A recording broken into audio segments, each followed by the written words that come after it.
Ladies and gentlemen, boys and girls, slapperheads of all shapes and sizes, this is SlapperCast, the #1 rock and roll podcast in the multiverse. Yes, right. Anywhere. Just look under your bed. There's nothing. We can't be compared. We're just like, look who we got with us today.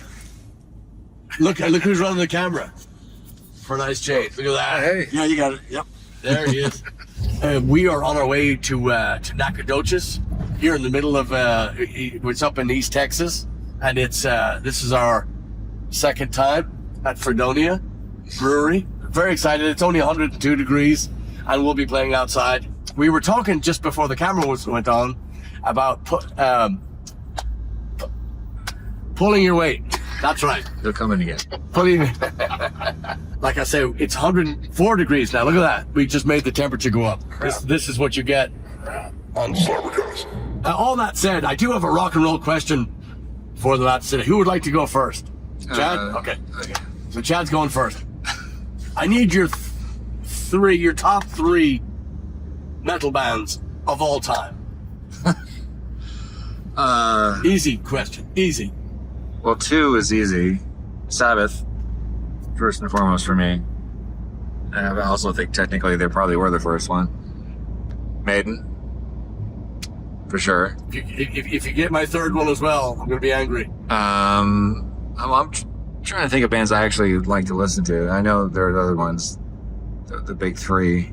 No. They have to be your favorite. Yeah, I'm trying to think. I don't. It's hard for me to think of one past that I actually like. That's a tough one. All right, we'll come back to you, James. Yeah. Top 3 metal bands of all time. I'm gonna have to go with Poison, Whitesnake. All right. Ouch. And Metallica, I guess. So who's your first 2? No. Shit, man. It's tough, isn't it? It's tough. actually well, because it's easy for me, but yeah, I'm not a huge metal fan. So, I know. I was kidding about Poison and Whitesnake. I know. Metallica's had some good songs. Name one. And Sandman. Oh, that's awful. Yeah. See, nearly crashed. No, but and they are without a doubt the best-selling yes metal band of all time. So you can't. I don't. It's a safe bet. Yeah, it's a safe bet. It's a safe call. Let's see. Well, I like Chad's picks. Direction. Yeah, Sabbath. Sorry, like, gosh, everything else I want to say is like rock or hard rock, but like who? Like Led Zeppelin. You're big Led Zeppelin. Yeah. AC/DC. See, AC/DC would fit in that category, I think. Would they? I think so. Okay, let's put them in there. And I think that AC/DC are just the fact that they have released the same record for so many years, and they have not flinched. Not like the Church. The Church. Is that the band? Yeah. Every song sounds exactly the same. Oh yeah. Oh yeah. Yes. That's a good one. Well, my top 3 would be the same as Chad, but my third is Slayer, and I'll tell you why. Yeah, I knew it was gonna be that. I'm going to tell you why. Actually, and you know what? And I would even say that Pantera is better than Slayer. Okay. Dave Lombardo, and again, to me, Slayer is always Kerry King, Jeff Hanneman. Did I say Dave Lombardo? And obviously Tom Araya and Kerry King. However, Pantera is always Vinny and Dime, Rex and Phil. End of story. And I think that pound for pound, I think they're.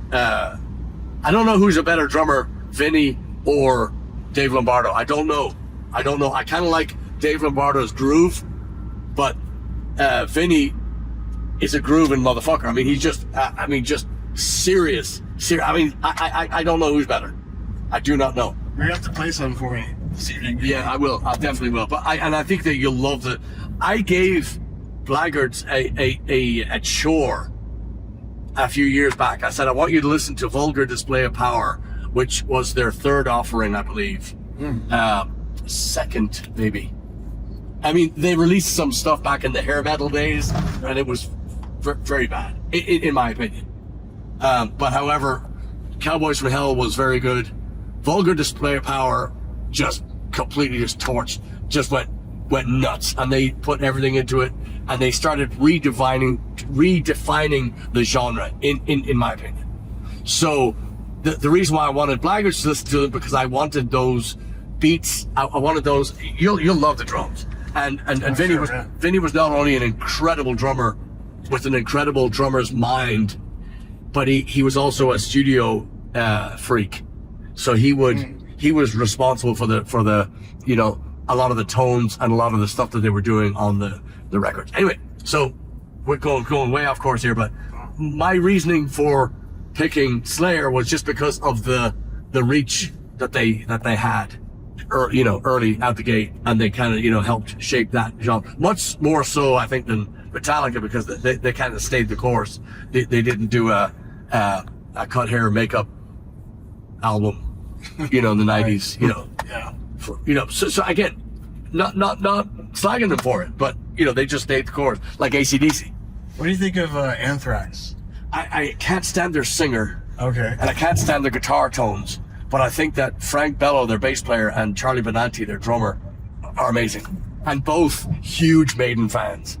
So they kind of taken that, that's where that kind of. And another band along your Led Zeppelin line, and Chad, you probably agree here. Another band that was arguably the first. Sabbath kind of drew the map, but I think Deep Purple. I was about to say, yeah. They just. Ian Paice as a drummer. What's your take? He's solid. I mean, just so much Great with so feel. little. Yeah. That was the first song I ever tried to learn on the drums when I was like 11 years old. Which one? Younger? No, I was like 9 or 10. Smoke on the Water. I don't think we got past the intro. Yeah. The live version of Knocking at Your Back Door, Ian Pace's drum groove at the beginning of that. I said, if you can play drums, you should be able to sound like that.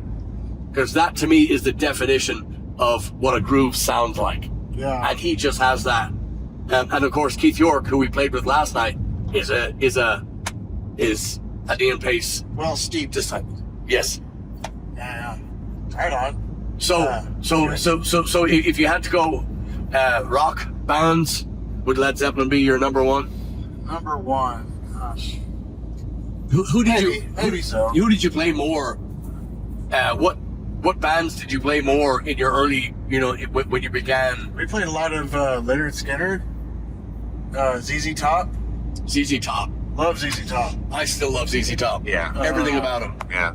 But then also, AC/DC we played. We also played Rush. So would Rush be one of your top? Huh? Would Rush be one of your? No? No. Chad? Would Rush be one of my top? Yeah. Rock bands? No. They're really talented, but it's just not my thing. There's no question. Yeah. I mean, and they're definitely not one of my favorites. They were great for a young preteen mind. Yes. And you benefited tremendously from, I can tell from what we throw at you on a regular basis. That's not a... Do you know the band Bad Brains? Yes. Yeah. What do you think of them? I like them. They're not on my radar, but I like them. I like them. I remember liking him. I don't remember anything about their songs. Yeah, I can't remember a song right now, but I know that I've... They're more punk rock Yes. than anything, but really fast and technical and super sloppy at times, and other times just like blistering. Apologies. I'm going to jump right back in here on SlapperCast episode 390. Do not be sorry. I interrupted you. But I must jump back in here, and I'm going to take Slayer out of my top 3, and I'm going to replace him with Motorhead. Motorhead. Let me tell you why. Yeah, Let me tell you why. Overkill. All right, by Motorhead. Okay. And Filthy Phil, and Fast Eddie Clarke, and Lemmy. They never regained that. For all the great music they made throughout the decades, they never got back to that level. Now, they did have, of course, I would try to remember his name. He played with Saxon, and and a great drummer. And they had him for just a very, very short amount of time. And then he went to Mickey D. And Mickey D is an amazing drummer. As good a showman as he is a drummer. And he's a great drummer. However, Filthy Phil Animal Taylor on drums in Motorhead and Fast Eddie Clarke on guitar and Lemmy. They never regained that. You know, they never got back to that. But still, they were so loud and so set in their ways right out the gate that they made everybody else uncomfortable, and they really did shape that genre. They wouldn't classify themselves as metal, but there isn't metal like there is today without Motorhead. That's for sure. So I just gotta go with I believe Lemmy when he says we play rock and roll. I don't think of them as a metal band. I know that they wind up in the they're same. definitely not. I just said that they're not. You know. Yeah. I mean, you're right. They would not classify themselves as. However, you still can't. You know, you can't run in. You know, to a crowded building and shoot everybody and not be a mass murderer. I mean, that's. You know, they're responsible for metal, and that's just what they did. Did they have an umlaut over one of the O's? Yes. Yeah. Yeah. There you go. There you go. The best. And the name Motorhead came from a Hawkwind song, which Lemmy wrote in Hawkwind, and they kicked him out. And Hawkwind never got back to where they were with Lemmy. So it's an amazing tragic tale of cannibalism. Perfectly said. Jumboism #1. The way he got fired was at the absolute worst too. Remember the story? Yeah, of course I do. He got abandoned. They just left him at a truck stop or something, or a hotel. No, it wasn't that at all. Where was It was in Canada, coming back through customs. They caught him with drugs and they fucking detained him. Oh, okay. They just left him? And then they were like fucking fired him. Yeah. Oh, yeah. So obviously, we remember the story. But he's. I think Lemmy is the best storyteller in rock. Oh. Close second would be Fast Eddie Clarke.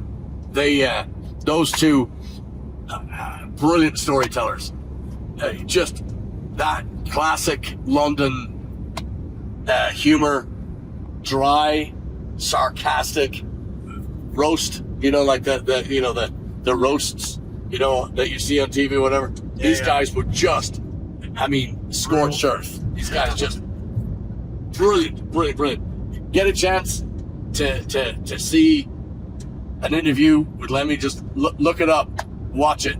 You're gonna have to get subtitles. A lot of the times you have to decipher, through the smoke and the jack but a brilliant mind. Yeah. Just a brilliant mind. I fell in love with him at that documentary where he's talking about, he's said in interviews too, where he's talking about why he prefers the Beatles over the Stones.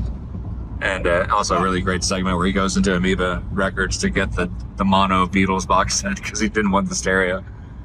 It's just really cool. It's like, man, I like this guy. He's never, ever be another like him. Yeah. Never. That's funny. I just realized too, I put Motorhead on my hat. Oh, there you go. So, look at that. Just put that on there.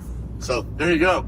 Yeah, people do not give Motorhead enough credit. They don't give Lemmy enough credit. His lyrics were as good as anybody's. Yeah. And I'm talking about the Beatles, and I'm talking about, he could, like Jimbo just did, he can put something in a nutshell, and you're going, oh, I feel dumb, I should have been able to, but he just wraps everything up and just lobs it at you. It's all right. And do not, I know he's dead, he's been dead for a while. My kids will never forgive me too. We had tickets to see him in Houston, and he died before he got to the show, so they blame me, so that's all right. You killed him? Yeah. I know. It's a heavy cross to bear. It certainly is. That was awful. My son, I did get my son to see them. We caught the tail end of them at a festival. I say a festival at the Woodlands Pavilion in the Woodlands, Texas. It was one of these festivals where each band gets like 5 minutes. It was just awful. But we did manage to catch the end of Motorhead, a little bit of, and we saw Slipknot, and then we saw Slayer. Wow. And Slayer. but whatever it was just annoying because as we're coming up, we're hearing the end of Motorhead set. I'm going, that's got to be a tape. There's no way. And then it was like, sorry. Oh, that's awful. It's just one of those things where you just kind of read the times wrong, and you get there, and anyway. Yeah. Anyway, but I've seen Motorhead probably 10 times, and always fun. But anyway, back to the rock. So I know you're a Zeppelin fan. I'm not a Zeppelin fan. Okay. But, I won't hold it against you. But I appreciate what they did. And, What's your least favorite thing about Led Zeppelin? Well, let me tell you what I love. Okay. I love John Bonham. What's my least favorite thing is, there's not much I dislike about it. I've overheard them. I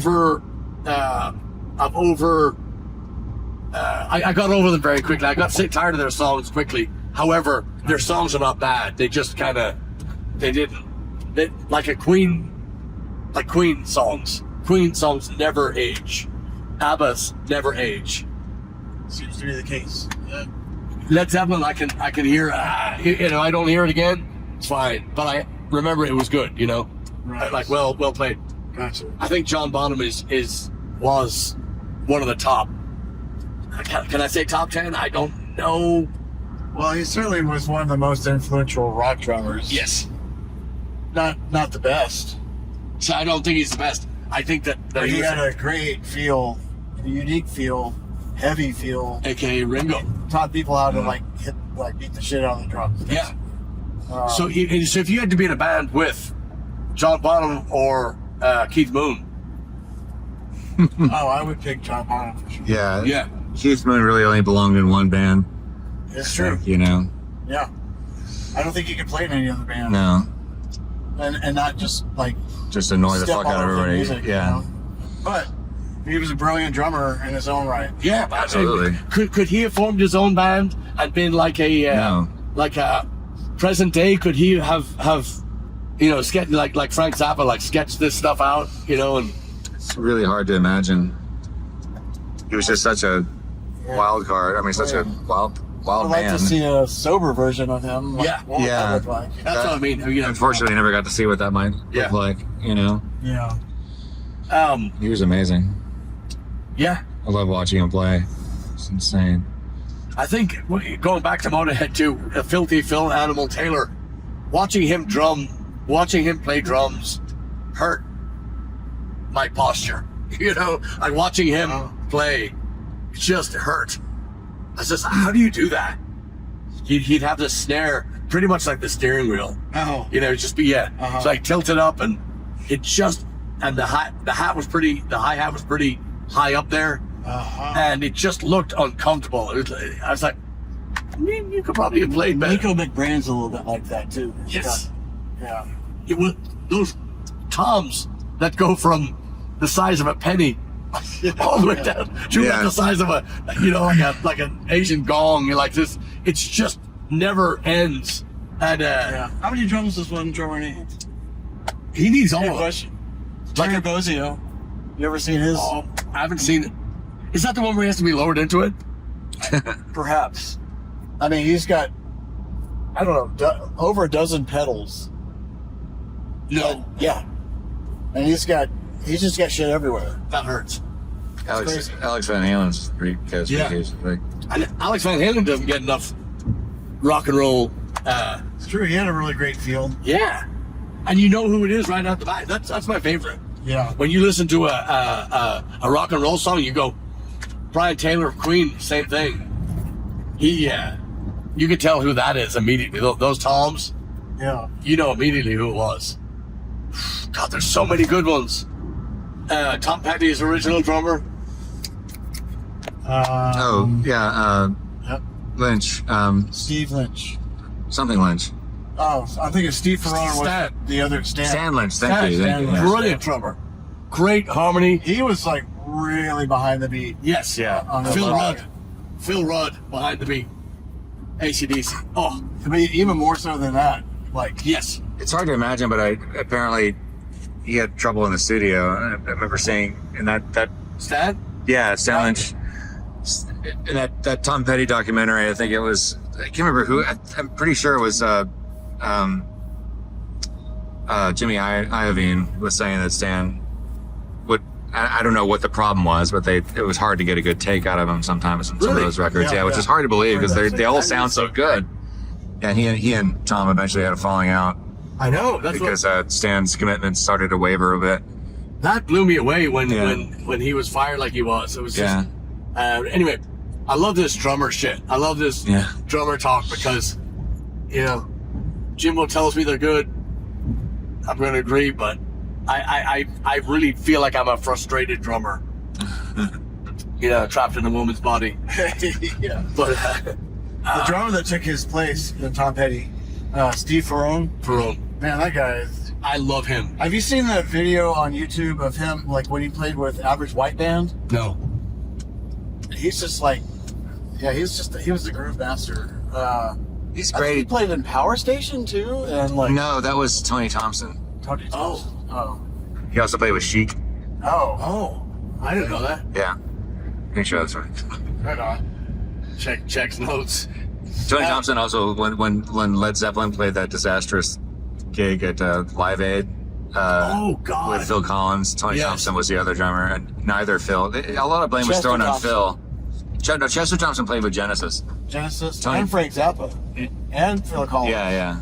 This is a different Okay, gig. Tony Thompson. Tony's different. But anyway, neither Tony nor Phil really knew the songs. So a lot of blame is thrown at Phil for that gig. But anyway, they were both filling in for Bonham. It was weird. I don't know why they felt they needed two drummers to make it even more complicated. Yeah, I heard somebody from...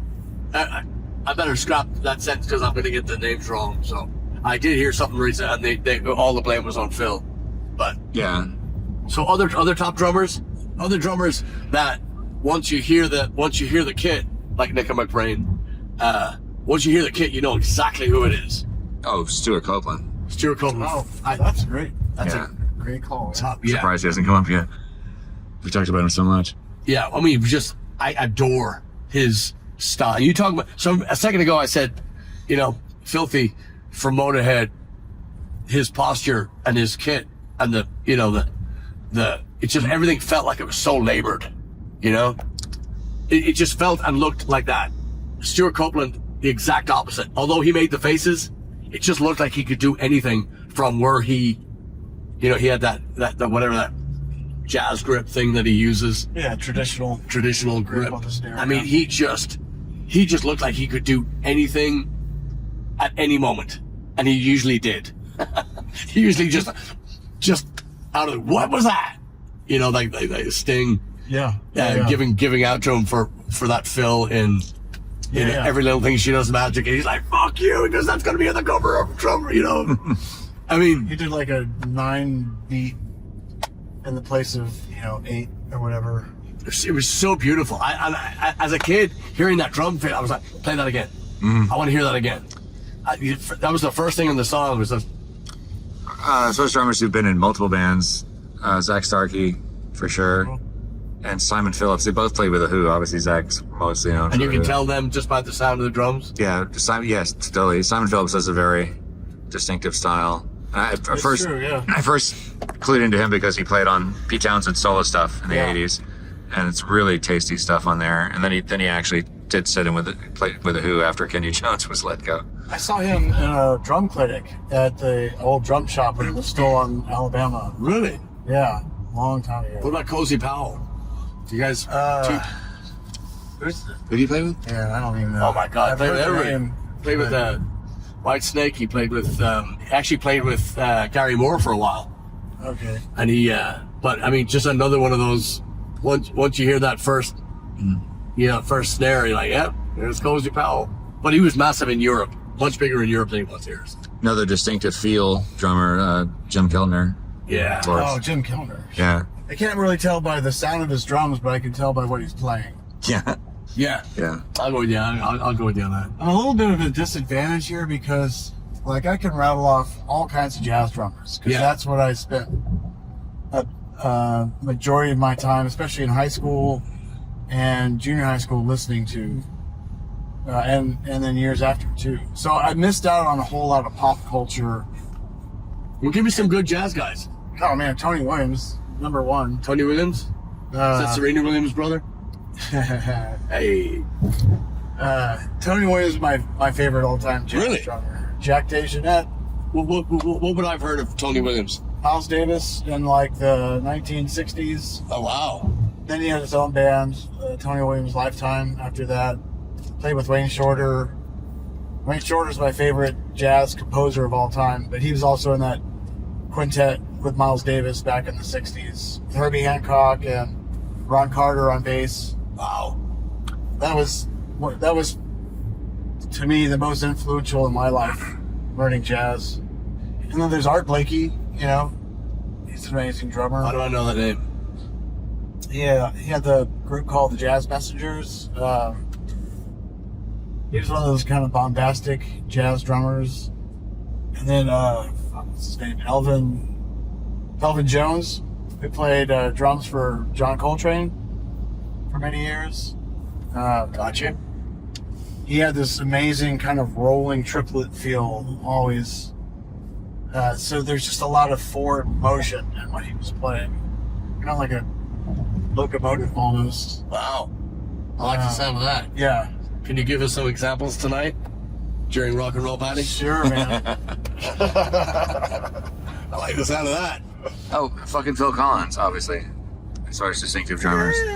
Yeah, that's true. I mean, Can't- because I love what he did with Genesis, but also he did some really great work with other people, including Robert Plant. I think 3 of his solo records in the 80s. What made his sound distinctive is that he always played those concert toms that just had the heads on the top, and the bottoms were open, so they had that kind of hollow sound when you hit them. Yeah. Yeah. Booming. Yeah, I But mean, like that In the Air Tonight. Yeah. Go, go. But he had a way with like all of his fills, even if they were just silly, complicated fills, they were all like in the groove, you know? Totally. Yeah. And that, I always loved that about him. But he was another one too that he just did not look comfortable playing No, and drums. he paid for it. Yeah, I know. Yeah, that's true. Yeah. That's really sad. Is that me or that's him? Oops. I'm gonna let You got Me first. Yes, definitely. Dueling Fords. Yeah, Pole position. Yeah. that's right. Really game. Just moving on a little. Never gonna get into guitar players, but let's go bass players.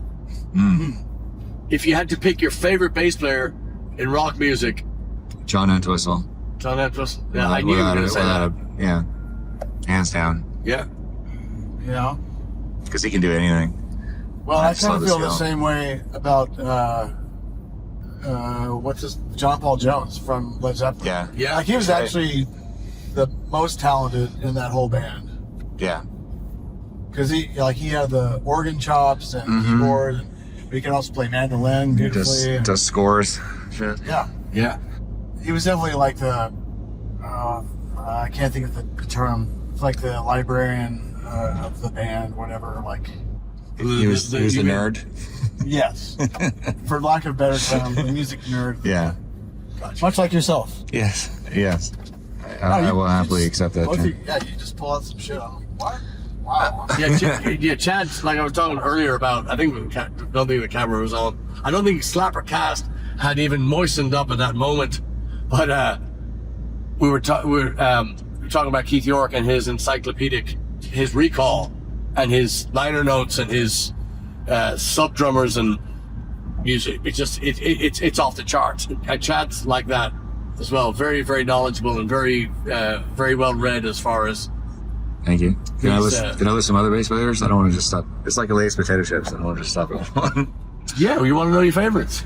Because a lot of them are underrated. Colin Moulding in XTC, I think, Oh, is shit, absolutely yeah. fantastic. XTC. God, he's so good. One of And my favorite bands. I love Mike Mills and R.E.M. I think he's talking about best musicians. He was by far the most talented musician in that band. Incredible bass player. One of the most melodic, tasteful stuff. I mean, as far as melodic lines, he's absolute best. Of course, I love Paul McCartney, Yes. but Great bass player. yeah, I always resist. I don't think of him as just a bass player because he does everything. No. But he's of course he's one of the pioneers, just like John Entwistle was in rock. Those are, and also another really underrated one would be oh God, what is his last name? Forgetting the bass player in Crowded House is also very, very good.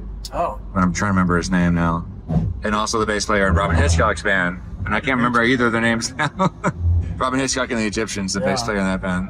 Damn it. I'm losing my nerd cred right now. Yeah, but you're pulling out some of my favorite bands. I don't know any of these guys, but I don't know any of those musicians. I was thinking of like people like John Taylor from Duran, who just John Taylor for sure. I Goddamn. never thought of him as a great bass player until I finally just lightened up and said, I'm going to listen to the music, really listen to it. And there's some really cool shit going on in there. Yeah. Again, that's for that pop music. But I mean, as far as rock goes, I grew up in the Steve Harris, again, like Frank Bello from Anthrax. But those bass players that's all we wanted that guy that would put that bottom end. Lemmy completely rewrote what a bass player could do. And then, Geezer. Geezer, of course. I should have mentioned him, but Geezer's been a huge influence on me. On the first, I don't even think you were listening to Black Sabbath when we started playing together, and then, No, I got into it because of you. But then, once these songs started taking shape, you're like going. I made a beeline for him once when I was first trying to figure out what to play on some of the stuff. I was like, okay, now I can make sense of this. Because Sabbath really resonated with me after you introduced them to me, because I was like, oh, this is what David Bowie was listening to when he did Man Who Sold the World, that record. Yeah. Because he had his little metal period he went through on his second album. But also, I mean, as far as favorites go, Phil Lynott, from Thin Lizzy is going to be far and away, just because his songwriting, his attitude, his vocal performance, his fucking everything that was rock to me was Phil Lynott. Yeah. Just and people, if I wrote a song, people go, oh, there's a Thin Lizzy-esque moment in there. Yeah. And it's just, I don't do that. I don't sit down to do that. But that ends up being part of my, again, I'm not saying I'll ever be close to him. I mean, but he influenced so much of my life that, just phrasing, how I sing, how I write, how I, it's just that. But again, these bass player singers to me that's something else. That means, and singers that or bass players that go on to play drums or go on to sing, or you're getting that line down the middle, you're getting that solid. And the lines he comes up with are so cool, because he's singing, for a guy who's singing at the same time, he can't do a lot, but the stuff he chooses to do is so cool. Yeah. A great example is the Cowboy song, where instead of just, and this is something I've been trying to do more, and you've been pushing me like, hey, go up, go here, go. You don't just stay in one register. Like the beginning of the verse in Cowboy Song is basically just the root notes. But then for the second part, he goes up from the next octave and walks down. Do, do, do, do, do, do, do, do. Yeah. That's so cool. And it just wouldn't be the same without those touches. Because he's a musician first. Yeah. A poet, yes, and, blah, blah, blah. But melody was such a big deal. And that's why the Iron Maiden catalogs is just so embedded in my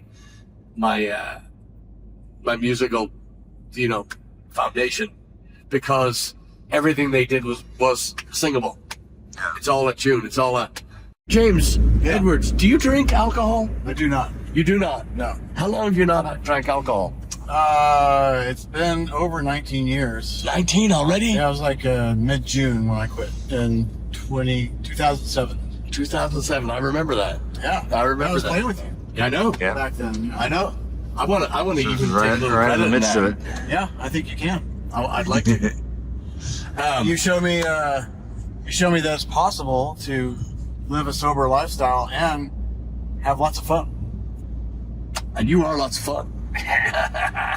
Before we get to Fredonia up in Nacogdoches, we played last night. Chad and myself played in Galveston last night at Silver Spot Saloon, and I'm going to go against my better judgment here, as I typically do. I'm going to say new venue alert. We played down there a few weeks back, and due to the circumstances and some of the things, it wasn't the best night. However, last night made up for it, and that's all I'm going to say. But I look forward to getting back there. Very, very fun, great local community, real community spirit, real bartenders, old school bartenders. Their bartending life has coincided with their life, and it's just, they are lifers. They are in there, and they're just great fun last night. The last time was great too. Everybody was wonderful down there. However, last night, it just all came together. So now today we're going up here, 104 degrees. Come on, rise again, you son of a bitch. We don't care. We were talking about gear and our rehearsals. Jimbo, James, Mr. Edwards. Is this the question? Has spent, no, not even close. Not even close. Take a nap. He's put in ton of work as of all the people that have played with us. But we have desecrated his house with our rock and roll. He's I mean, just, you're really happy. You've just gone above and beyond with the amount of work you've done for this, and we're so grateful. Turbo's grateful. Turbo's always going on and on and on about how, because we send him the rehearsal tapes and he's like, man, kid's good. Nice. So it's it's a great feeling for us too, knowing that we're not, I guess there'd be no worse feeling than having your drummer sitting at home, incapacitated, going, they're destroying my, my work, all the stuff that we built, they're tearing it down. But it's just been great. Anyway, so we said we'd only do a minute, and look at us, hours into it. We're going to be at Nacogdoches here at 106. Told you it would rise. So we're going to be destroying this heat in Nacogdoches at Fredonia Brewery here on SlapperCast, episode 391. Jimbo, Impaler, myself, thank you for watching. Tune in next week when you see Jimbo say to the max. Cheers.